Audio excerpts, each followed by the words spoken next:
Welcome back. Members of the North Star League are proud to say they're part of the oldest conference in the state of Michigan. And in turn, the schools are a part of some of the fiercest rivalries. Yep, Hillman and Mayo definitely come to mind. The Thunderbolts and Tigers have dominated the league in recent years.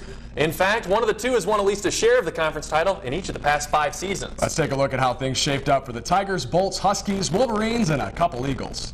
Hale started the season 2-0, but finished the year on a 7-game losing streak, dropping all 5 conference matchups. The Eagles surrendered 357 points, the most in school history. On the bright side, Ben Katterman, Jacob Rogers, and Trevor LaRock all had strong senior seasons. Augrey defeated North Star opponents Hale and Aranac Eastern en route to a 3-6 season. The Wolverines were better than their record indicated, losing a pair of close games despite the efforts of Dakota Thomas, Connor Pendred, and Brett Mazer. Atlanta had an up-and-down year, finishing 4-5 under 2 different coaches. Former boss Melvin Skillman was replaced late in the year by Todd Kendrick. The Huskies' offense was electric, quarterbacked by junior Garrett Badgerow, who led the area with 17 touchdown passes. Badgerow accounted for over 2,000 yards of total offense and 25 scores.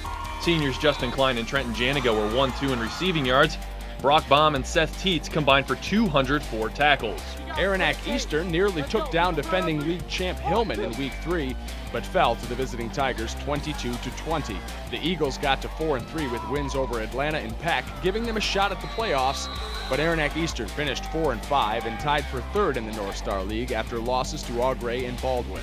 For the 3rd year in a row, the league title came down to a clash between Mayo and Hillman. The Tigers hosted this year's battle looking for their 3rd straight league title, but the visiting Thunderbolts won a wet Week 5 contest 22-0, thanks to 3 touchdowns from Grant Price. That game sparked a 5-game win streak and earned Mayo the North Star crown. The Bolts headed west for pre-districts against Frankfort. Mayo made a late run but couldn't overcome a slow start against the Panthers and ended the year at 7-3. Price accounted for nearly 2,600 total yards and 36 touchdowns in his senior season. Todd Rondo hauled in 11 TDs of his own and racked up over 500 yards receiving. Micah Tommy, Aaron Fox, and Bryson Devers emerged as playmakers and will lead the Thunderbolts returning next season. Despite missing out on the league title and injuries to key players, Hillman finished the regular season 8-1, led by 1,000-yard backs Caleb Zimmer and Jacob Berger. Michael Oshansky and Matt Godfrey led the Tiger D with more than 100 tackles apiece. The Tigers earned a home playoff date with Rudyard that turned into a defensive showcase. Hillman trailed by 6 in the closing minutes with a chance to take the lead back, but a red zone fumble ended the Tigers' season. One of the reasons Mayo was able to win the North Star League was the Bolts' dominant offense, a group led by senior signal caller Grant Price. Grant accounted for over 2,500 yards and 36 touchdowns in his senior season, earning him a nomination for the 5th Down Player of the Year. I ran wild, I guess you could say.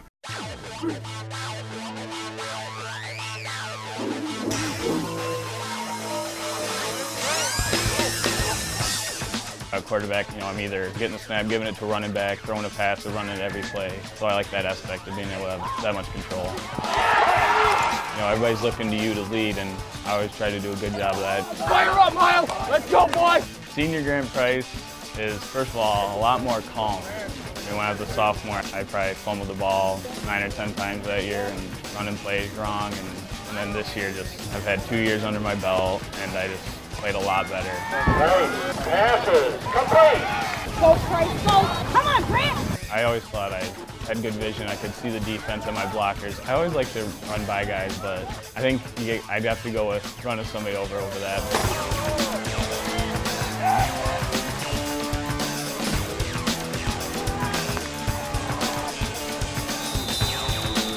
Scoring a touchdown, it's always nice, but I've never really been one to celebrate a lot or hoot and holler about it because I know it's not really me doing that, it was the whole team.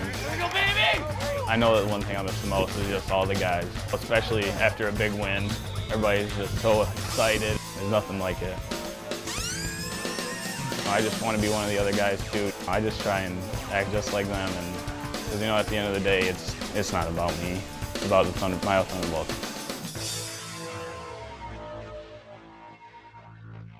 And Grant Price joining us now in the flesh on set. And Grant, the last couple seasons, you guys missed out on the North Star League. You fell just short. What did it mean to you as a senior to break through and finally get that conference title? Well, after my sophomore year when we lost it, it was really a goal of mine to win it my junior year too, but that didn't happen again. And then this year winning it was really it's almost a relief, knowing that, we won a North Star League title, because if we went 0-3, that would have been pretty bad. Now, the term dual threat gets thrown around a lot with quarterbacks nowadays. It's what people use with you a lot. You can run and pass. Do you think you're a better runner or a better passer? I don't know. I don't know if I'd say I'm better one or the other, but I think more naturally I was a runner. That was playing football that came to me first, but throughout high school I worked on my passing a lot, going to camps and stuff, so this year I thought I did a lot better throwing the ball than my first 2 years on varsity. The last time we talked to your coach and we asked him about you, he said he knew your older brother, and knowing him kind of let him know what to expect with you. So growing up, what kind of things did you learn for your brother? I mean, is it one of those things where you tried to be just like him, you tried to kind of emulate him? Yeah, it was always cool because me and my brother would do everything together.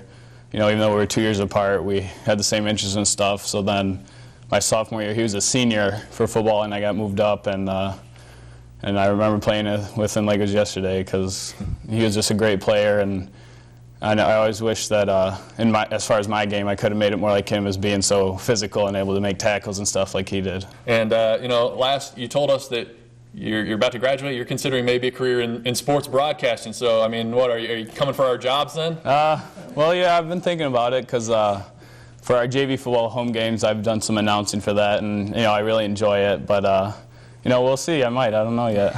All right, well, he's got some experience. He's clearly got the football smarts as well. Thank you very much, Grant. It's time for another short break, but when we come back, it'll be the moment you've all been waiting for. We will crown our first ever Fifth Down Player of the Year.